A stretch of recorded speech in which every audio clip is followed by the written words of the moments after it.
we basically are running our run to compare to theirs. And so if they're all different, we're supposed to assume, I guess, that theirs are crafts. So I think we can do one run. So we need to make a solution and we'll pass it and use the Okay guys, if you don't calm down, I'll just start writing and finish it off, then I'll run away from here.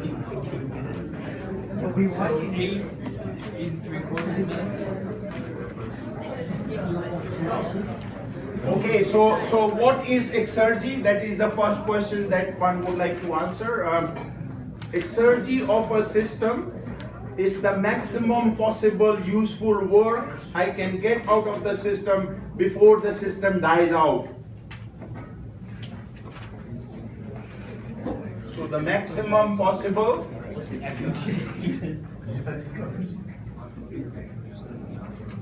useful work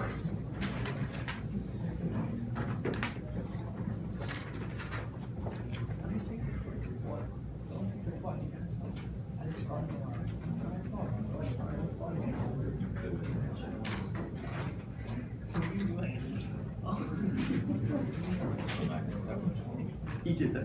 I know he does it. Wait, why can't we do it, Alex?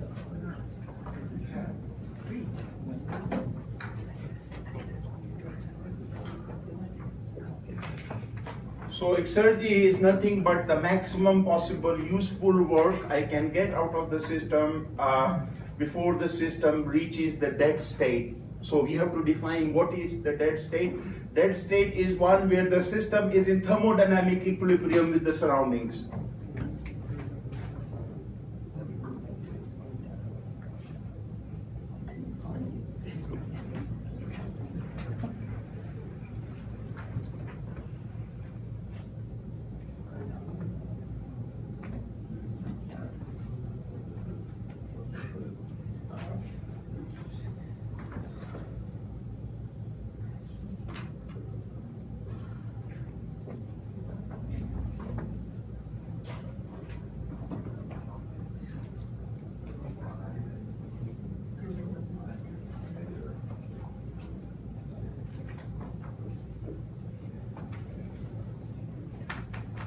So the dead state, when the system reaches thermodynamic equilibrium or attains thermodynamic equilibrium with its environment or the surroundings. So if I have some system at some, say, temperature, pressure, say gas in a piston cylinder assembly at some high temperature and pressure, then what is the maximum work I can get out of that system if I take that system from its existing state to the state where it is in equilibrium with the surroundings. So we have to specify the surrounding condition, the dead state, and that is simply specified by the temperature and pressure, which would be typically 20 degrees C and pressure of 1 atmosphere. So we have to specify that when we are dealing with exergy. So dead state is specified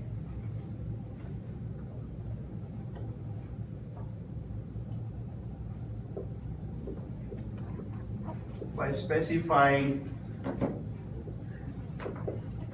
the temperature and pressure of the surroundings.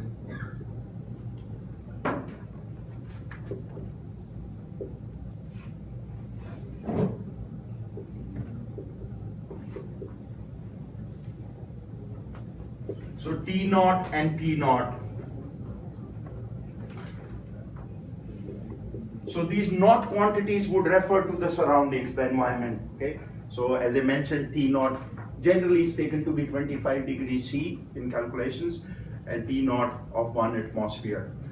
So what that means is that if I have a system at, say, some T high temperature, some pressure high pressure, then how would I utilize that energy that exists in the system to get maximum possible work before it reaches in equilibrium with the surroundings. Okay. And that term, so exergy is actually, this is the only state property in thermodynamics which depends not only on the system, it also depends on the environment. You have to specify the environment along with the system properties. So I'll give the expression for exergy without proof.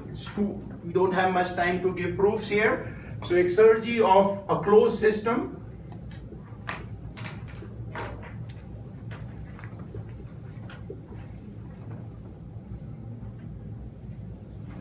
see, I'm going to use this psi. Psi would be on a unit mass basis. Capital X I would use as the total exergy. So exergy of a closed system is given by the following expression: U minus U naught plus E naught, V minus V naught minus T naught, S minus S naught. All those naught quantities refer to the dead state, the system in thermodynamic equilibrium with the surrounding. So if I have a system at some T and P, it would have some internal energy U, some volume V, some entropy S. Then the maximum work I can get out of that system before that system reaches the dead state is given by that psi. So this is on a unit mass basis. So this is unit mass basis. So all our specific quantities, especially the extensive properties, are given in specific form. So X is m times psi. So this is the total exergy.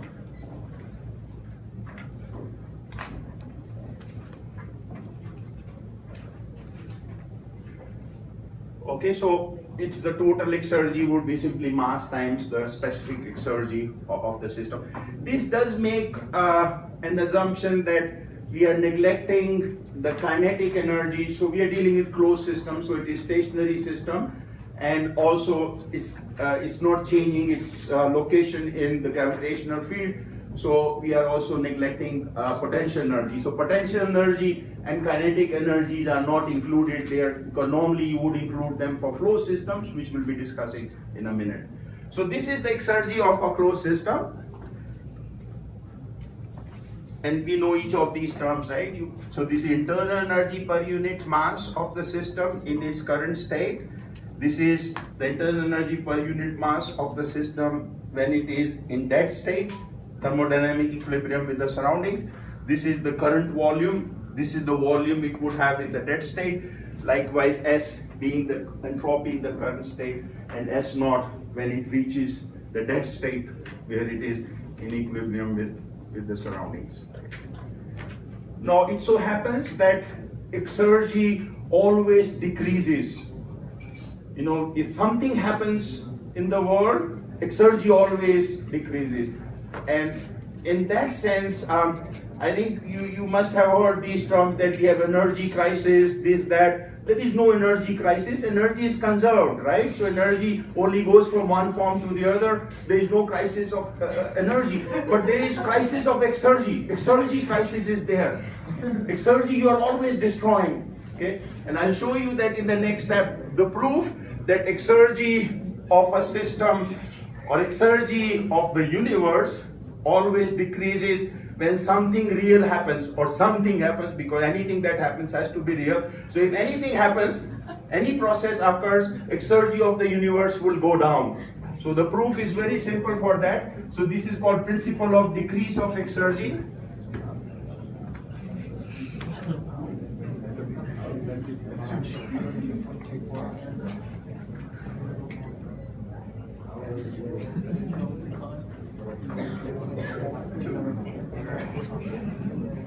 That means each of me had to conclude at least one word. That sounds fun. So am I in the car.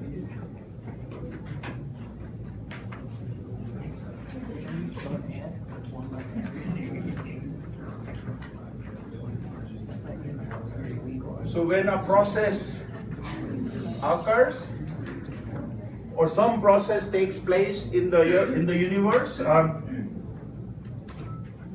the exergy of the universe always decreases.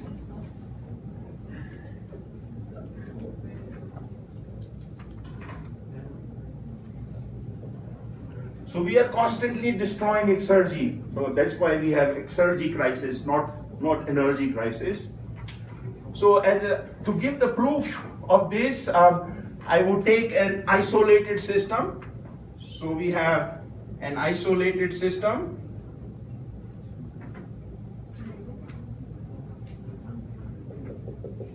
So just to this hash thing to indicate we are dealing with an isolated system, so it's not exchanging anything with the surroundings, but some process occurs in that isolated system. So this could be actually an insulated reactor. We have reaction taking place. There is no constant volume reactor, no work being exchanged, no heat being exchanged, and no mass being exchanged. So it's a, in that sense, closed system, no mass, energy, or heat and work being exchanged. So if something happens here, some process takes place, you'll find that the exergy decreases. So some process occurs here in an isolated system, and we want to show that the exergy of that isolated system would decrease. So how do I show that? I simply take that expression for exergy that I have here.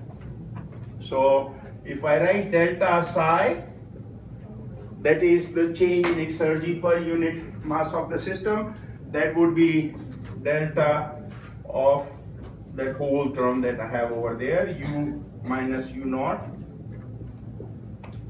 plus P naught, V minus V naught minus P naught S minus S naught. So this would be, because U naught is the dead state value, that's a constant value. So we simply have delta U here, delta U plus P naught is constant, the surroundings temperature, delta V minus T naught, which is constant, delta S. So if something happens in the process here, the change in exergy would be given by that expression that we have over there. Now, since we are dealing with an isolated system, can its internal energy change? No, because it's not exchanging energy with anyone. So for isolated system,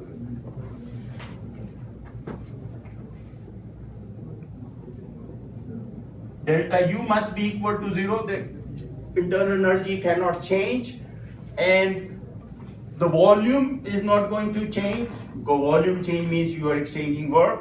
So it's an isolated system, volume is not changing. So delta V is 0. So then I have delta psi is simply minus T naught delta S for an isolated system if something happens there. So now we know from entropy criterion, remember when something happens, the entropy change of an isolated system has to be greater than 0. So if I apply that criteria here, delta S is greater than 0, so delta psi would be less than 0. So that is the proof that if something happens, entropy would increase, exergy would go down. Sorry, Professor. Yes, let me write this down. Sure.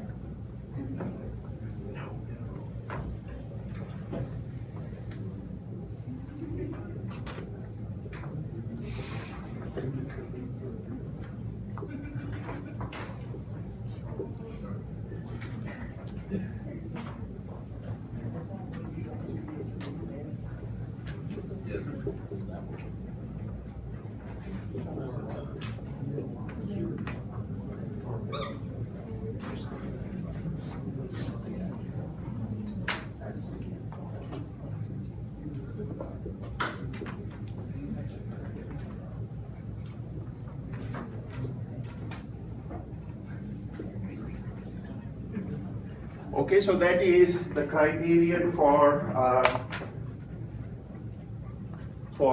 natural process to take place, or any process to take place inside an isolated system, that exergy must decrease. So we are destroying exergy. We are generating entropy always. If something happens, we are destroying exergy. So that's why we have exergy classes, yes. So for the definition of exergy, we had U minus U naught and P minus P on. Are those itself delta U and delta P?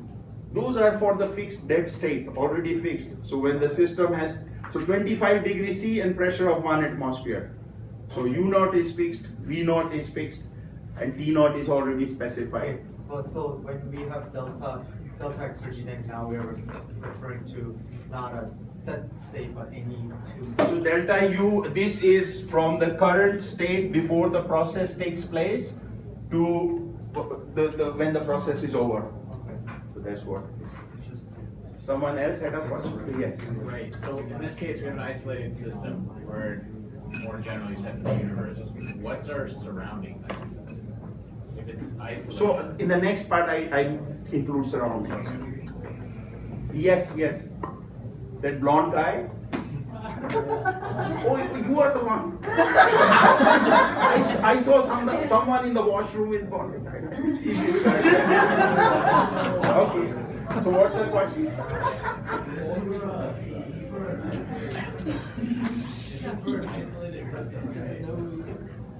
Can you hear me? Yes, now I can. Okay, so, but like what are you doing in isolated system? We go to next step. So now in the next step, we are not going to take isolated system. So we have an interacting system with the surroundings. So next we take a closed system.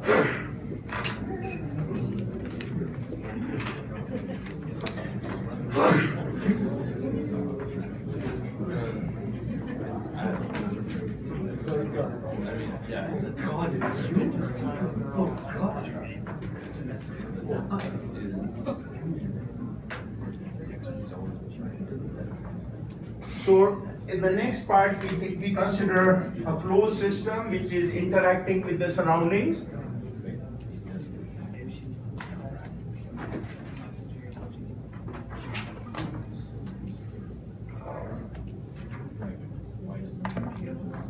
So we have system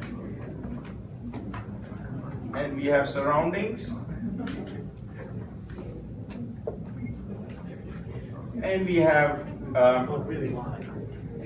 exchange of work and heat. In this case, we are dealing with closed system here, not mass, no flow system at this stage. So now we have simply a non-isolated but closed system. But as we have seen before, we could always treat these together as an isolated system. So these together, so this is an isolated system.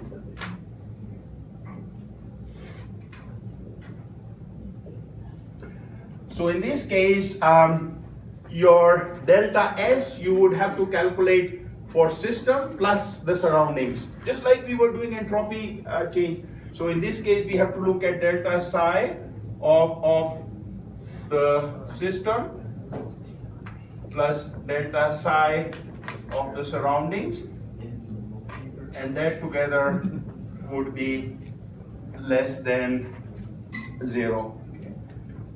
So we have to consider both of them. It is possible that exergy may increase for the system, but it would decrease more on the surroundings. So you would always have a net decrease in exergy when we have any process taking place. So it is a complementary kind of concept to entropy. So entropy and exergy, they go hand in hand. Okay, so in the next part, I want to do exergy balance on a closed system and then exergy balance on an open system, and do one example, and we are done with it.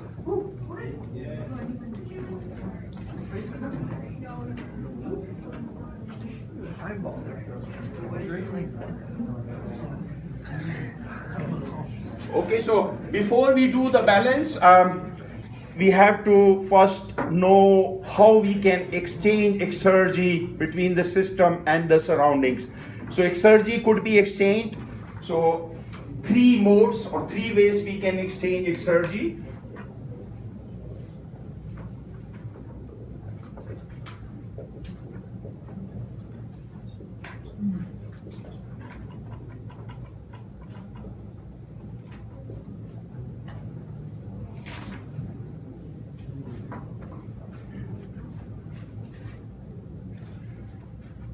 The first way is, if we are not talking about closed system, is mass. So mass with it carries energy and exergy and entropy.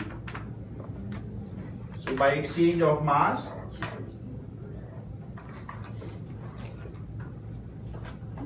so in that case, exergy X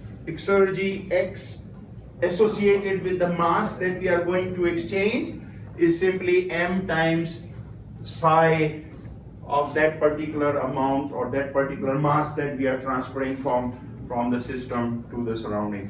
So if we are taking out or putting in mass, we are doing exergy exchange because we have internal energy, we have entropy, we have volume. So all those things are included in that exergy term that we have. Okay. So by exchange of mass, then by exchange of work.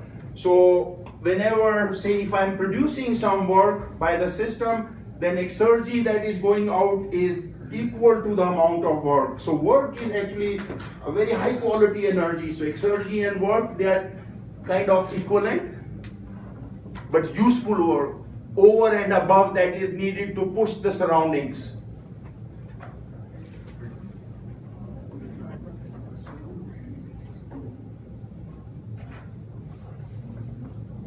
Useful work.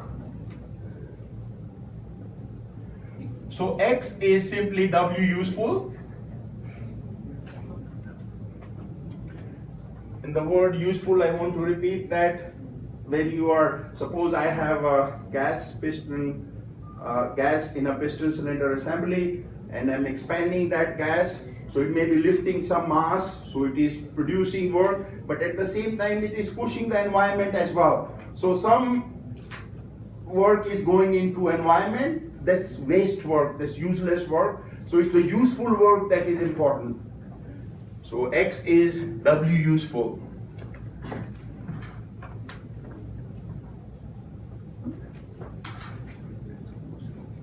And then when we are exchanging heat, we also exchange exergy by exchange of heat. So there are three ways.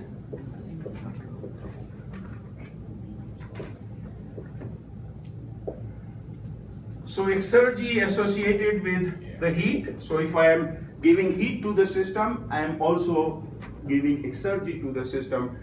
But it has temperatures involved too. So exergy associated with the heat is simply the amount of heat, 1 minus T naught over T, where T naught is the surrounding temperature. So once again, surrounding temperature enters here, and T is the temperature at which we are supplying heat.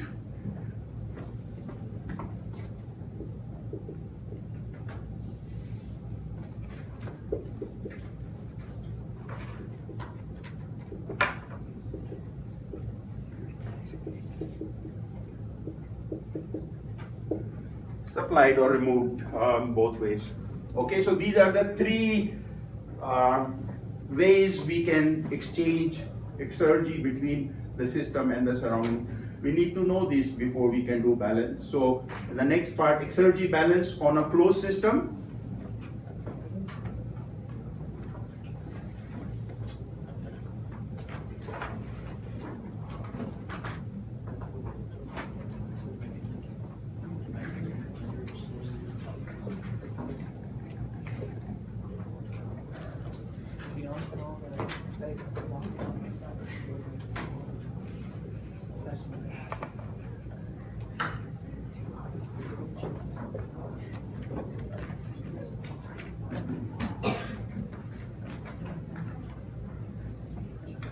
So exergy, like any other balance, in minus out,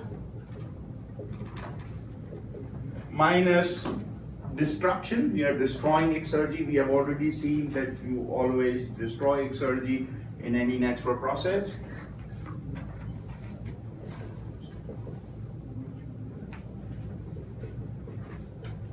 And that is simply the change that would take place, change in exergy.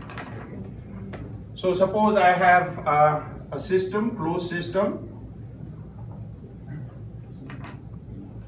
and I am, say this is my surroundings. which is also a heat reservoir for us. So we are sucking heat from the surroundings at temperature T0, and we are producing, say, W useful. So W useful would be integral P dV minus P naught delta V, because that's simply pushing the surroundings. So that's the useful work that we have. So let this be Q naught here, that is entering here. So in term would be Q naught 1 minus T naught over T naught. So there is no exergy. If you are exchanging heat with the surrounding, there is no exergy associated with that. Because if you look at the expression that I have written over there, T is T naught. So if we are bringing in heat at the surrounding temperature, we are not adding any exergy. So this part is 0 actually. So in minus W useful minus exergy that is being destroyed. So this would be X destroyed. That would be simply the change in exergy delta X. Whole mass we are considering here. So this part is 0. So that is the balance. And from that balance, I would like to write down what is the useful work I'll get out of the system, because that's the quantity of interest in calculations. So W useful that we are going to get is simply minus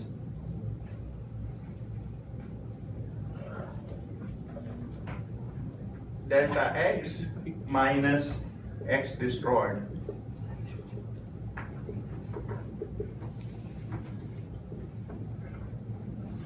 Okay, so this delta X we can calculate because I have already given the expression for X, right? That X was, so X is M times U minus U naught plus P naught V minus V naught minus T naught S minus S naught. So delta X, mass of closed system is held constant. That would be M times delta U plus P naught delta V minus P naught delta S. So that is what the change in exergy would be. I just plug in over there, and that would give me what's the useful work I can get out of the system. So W useful is simply, I have to put negative of this, so this would be M T naught delta S minus P naught delta V minus delta U minus X destroyed.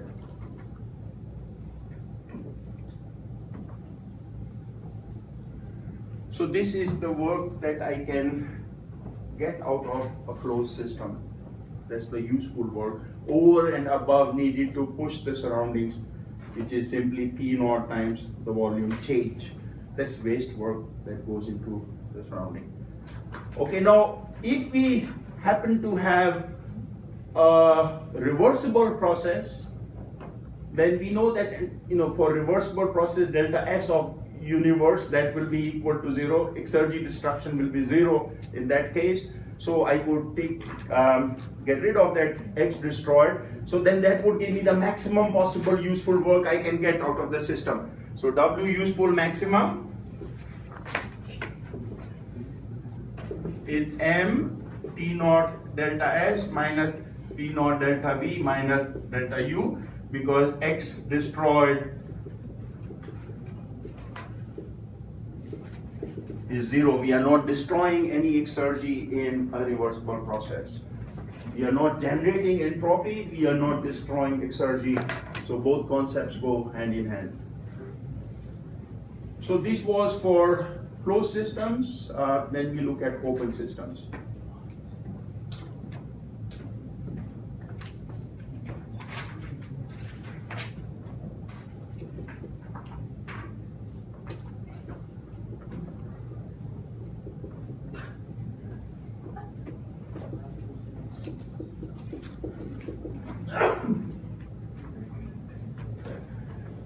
But before I do exergy balance on open systems, I would have to define exergy for open systems.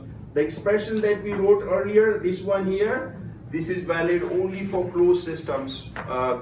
Exergy associated with open systems is similar expression, but internal energy is taken over by enthalpy there. I'm giving these without proof, so we have to accept that.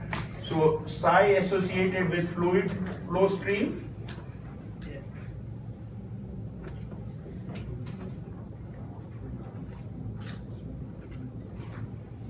So this would be H minus H naught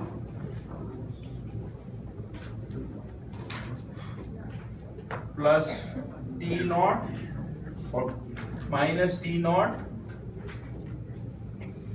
S minus S naught. And then we have plus V squared over 2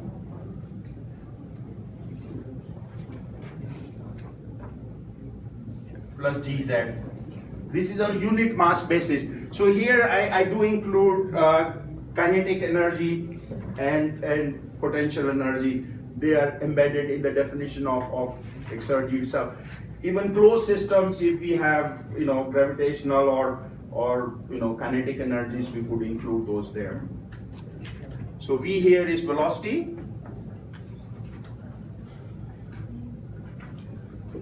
and G is simply acceleration due to gravity.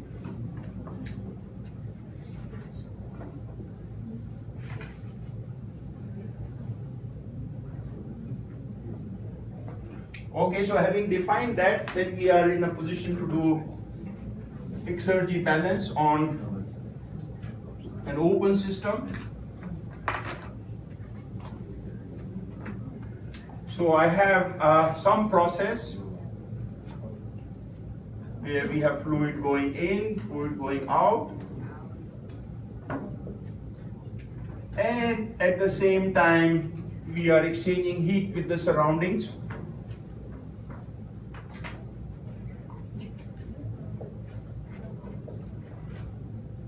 So say we are taking in heat, it doesn't have to be heat going in, it could be heat going out, doesn't matter. So we have here fluid in, fluid out, and at the same time we are producing the shaft work. So we do have the shaft work involved. This is the process that we have seen so many times. Turbines, pumps, compressors, they all represent this particular process. So I have to do exergy balance on this one. So exergy in minus out minus exergy destroyed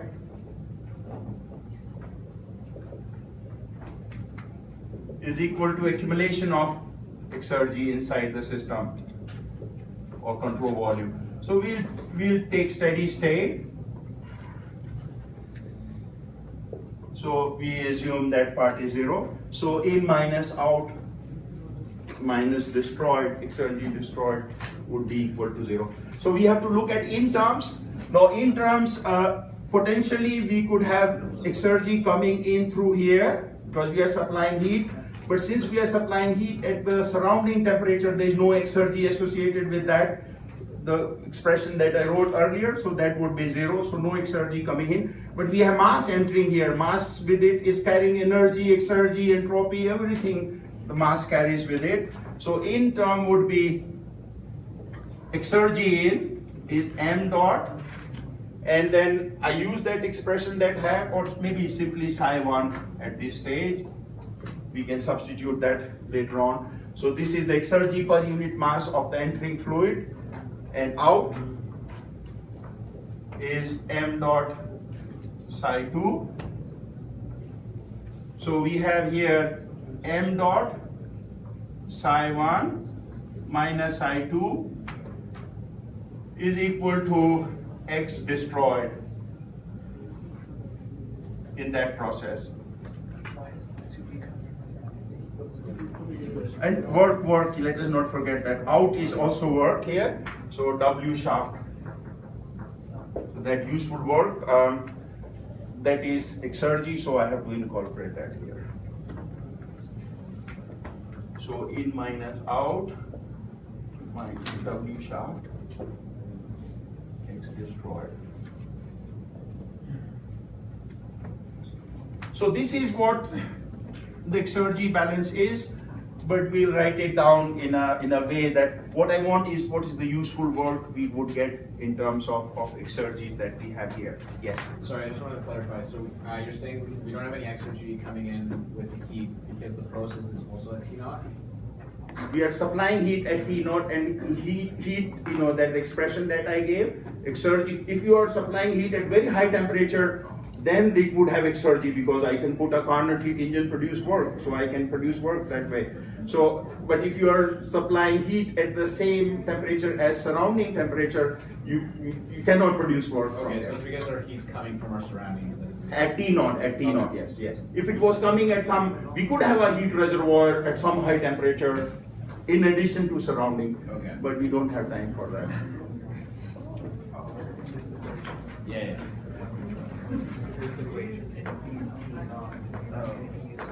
Okay, so from here then we get W shaft is equal to m dot psi 1 minus psi 2 minus x destroyed.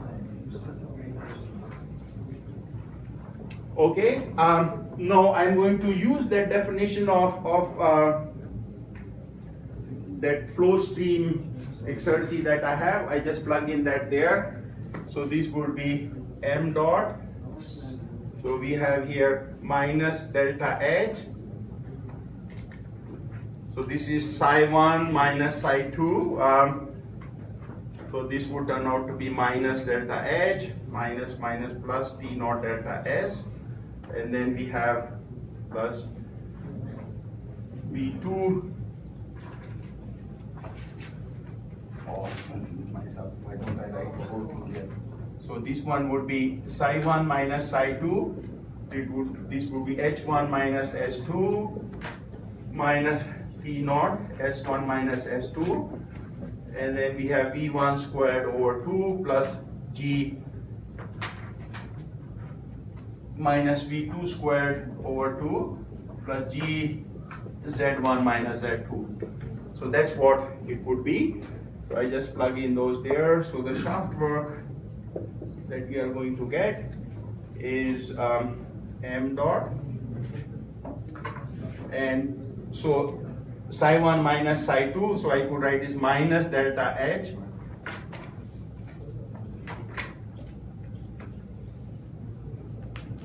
and then here we have minus plus T naught delta S, where delta S are S2 minus S1, S2 minus H1, and then we have plus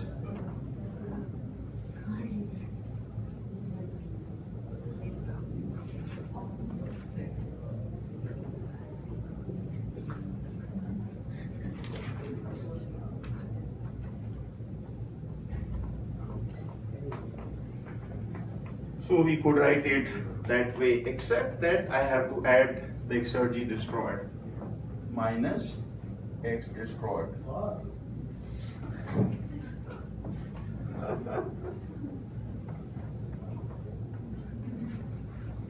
Okay, so that is what we get as the work that we can produce. So it has those terms, square bracketed terms, and then we have exergy destruction.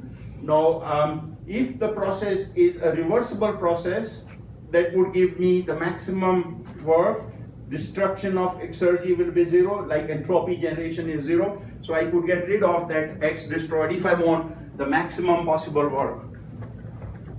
Actually, I should have taken kinetic energy and potential energy changes to be small so that the expression would not be that bulky. So let me write here, neglecting kinetic energy and potential energy changes, just to make it look simpler. So then in that case we have, and process is reversible. That means X destroyed is 0. For reversible process, entropy generated is 0. Exergy destruction is 0. So in that case, W shaft max is m dot T naught delta S minus delta H.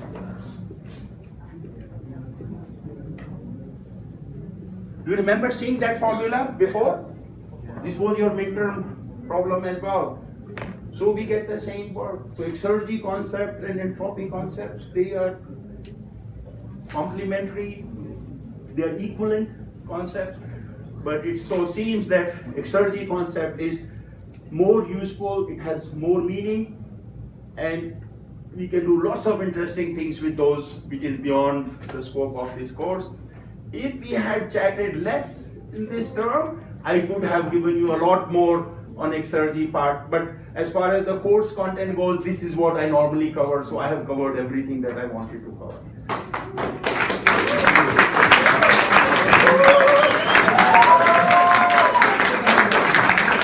Just to help you, I'll do one example on this one, very simple example on this one. Or do you want me to include that in the exam? No. Or you want me to do it here? Your choice. Do it here? Okay. I know you say yes.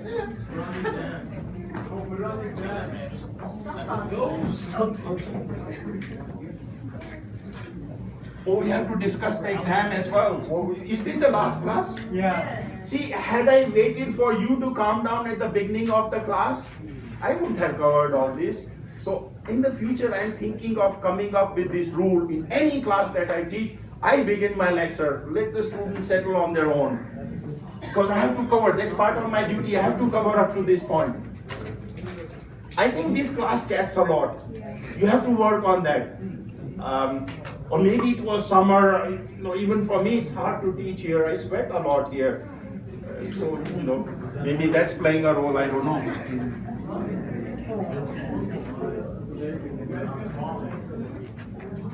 Okay, one simple, very simple example on a closed system.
So this is a very simple example where it says that we have a 500 kg iron block that is at 200 degrees C, and it is left in the surroundings, and it is allowed to cool to 27 degrees C, which is the surrounding temperature. So the dead state temperature is 27 degrees C.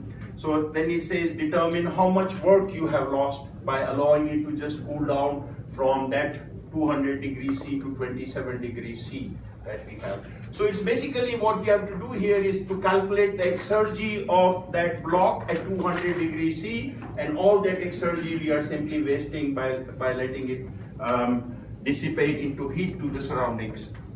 So calculation of exergy at that temperature is all that we need.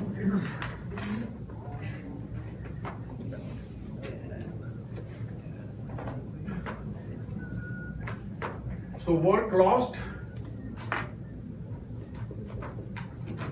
is simply the exergy, because exergy is the maximum possible work I can get out of the system. We are completely destroying the exergy, so that's the work lost.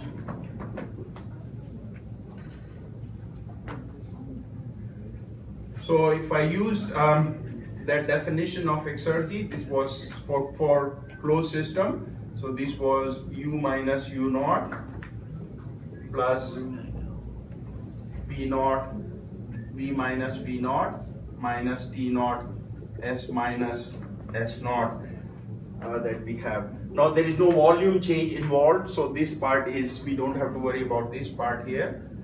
So all I have to do is calculate that U minus U naught. So we are taking the system in its current state to dead state. So the maximum work I can get is simply that exergy, which is U minus U naught minus T naught S minus S naught. So I need to calculate internal energy change from 200 degrees C to 20 degrees C of that block, and what would be the entropy change of that block from that temperature to that temperature. So block going from 200 degrees C to 27 degrees C. So delta U is simply MCP delta T. So U minus U naught is mass, or is on unit mass basis. So mass we can add later on. So U minus U naught is simply C T, current T minus T naught, and we have S minus S naught. So that would be C ln of T minus T over T naught, right? These we have, I'm just using the expressions that we have learned earlier. So psi would be, or let me calculate each of these terms. So heat capacity is given to us 0.45.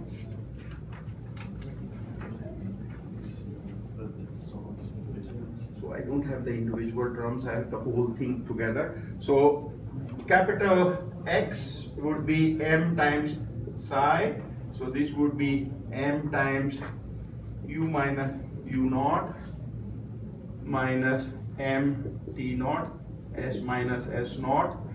So this is M C T minus T naught minus M T naught C ln T over T naught. So I have to just plug in those numbers. Mass is given, mass is 500 kg, heat capacity is given in the problem. I didn't state that here, but heat capacity is, C is given to be, the heat capacity is given to be 0.45 kilojoule per kg K.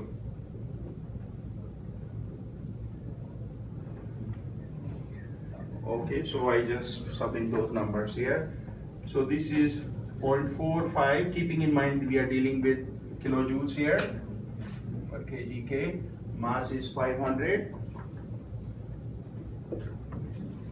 T is 200 minus 27, and then we have minus 500. Now we must take absolute temperature, 27 plus 273.15, and then we have ln of T was 200 plus 273.15 over that 27 plus 273.15.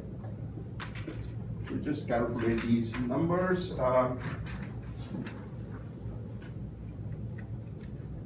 Except that I have to add heat capacity here.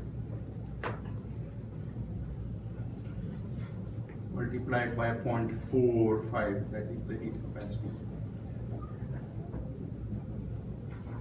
Okay. This heat capacity is 0.45, so we have to include that there. So we just calculate this. This turns out to be 8188.36 kilojoules. So we have, we could produce work from that block at high temperature. We could install Carnot heat engine for heat engine between that block and the surroundings at 27 degrees C. We could exploit that temperature difference, but we choose to waste it. So that is the exergy that we are wasting. So we waste a lot of exergy. Chatting is another very, I think, significant way of destroying exergy. When we are born, Mother Nature gives us a packet of exergy, and that exergy, some of us would simply waste it, some of us will utilize to the last bit, and we could have actually a lot of exergy, but we may not utilize it and waste it. So exergy is very important, we shouldn't waste it. Yes? How many cheat sheets do you get? Okay, no exam. Okay. I don't think it's Okay, so the exam,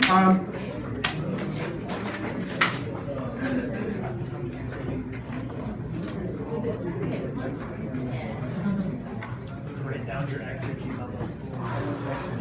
So we're 9,000. It's diffusing.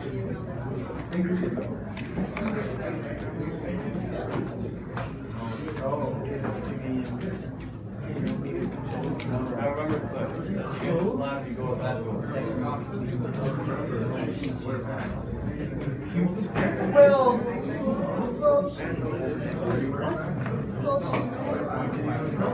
okay, see you.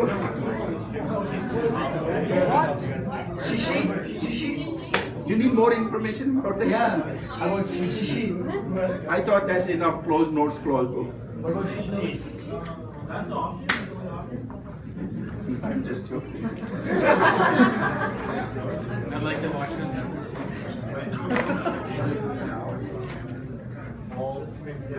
Yeah, we do.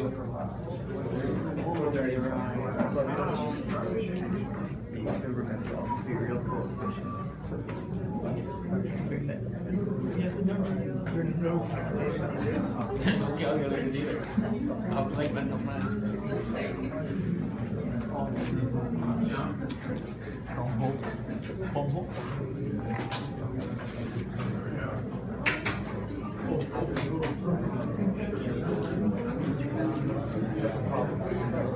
Right, so I'm bringing like basically 105.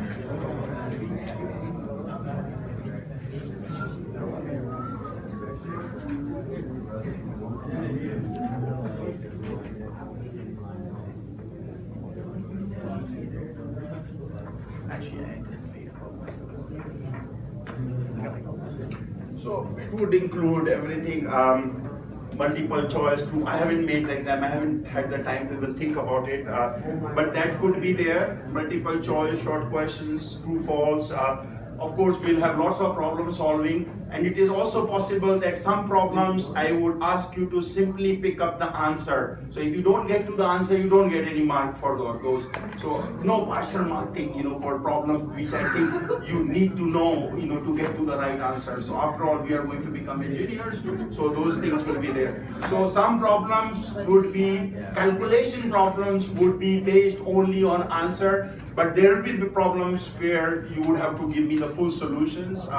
So that I haven't made the exam, so I don't know about how many of those would be there. So all that would be there. How many cheat sheets do you want?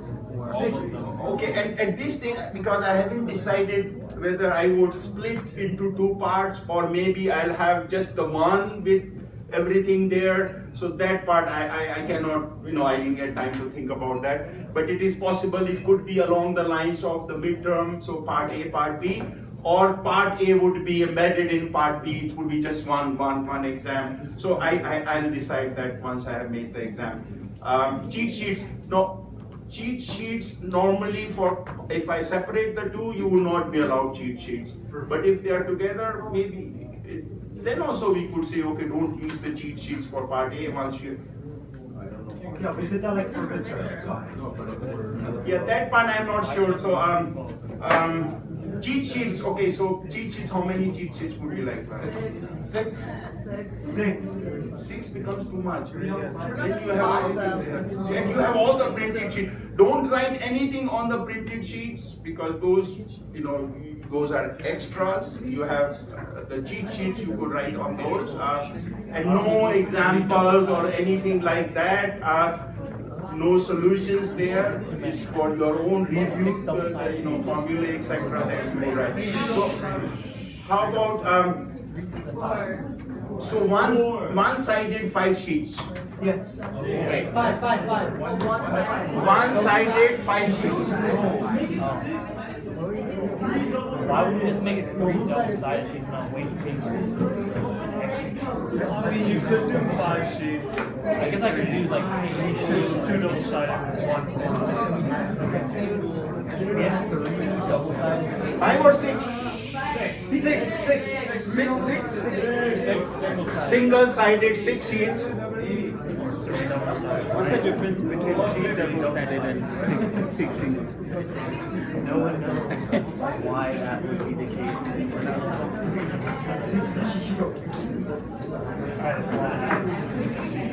What time was the last? Already started.